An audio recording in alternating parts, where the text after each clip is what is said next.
మనుషులు తమ జీవితంలో అన్నింటినీ సాధించుకుంటారు. సంపద, విజయం, అలాగే మిగిలినవన్నీ. కానీ దాని తర్వాత కూడా ఒక భయం తన మనసులో ఎప్పుడు ఉంటుంది, దాన్ని వదిలిపెట్టే పరిస్థితి ఎప్పుడూ రాకూడదు అని. మన చేతుల నుంచి వదిలి వెళ్ళకూడదని, మన ఆత్మ నుంచి వదిలి వెళ్ళకూడదు అని.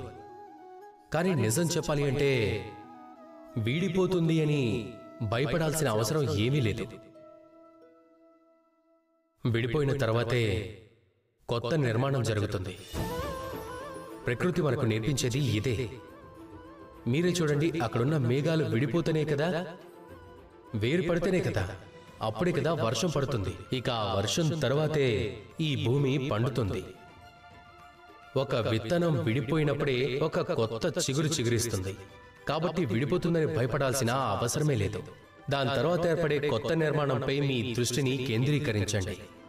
అలాగే ఇంకోటి, ఈ ప్రపంచంలో వీడిపోనిది ఏదైనా ఉంది అంటే ఆ భావం కేవలం విశ్వాసం.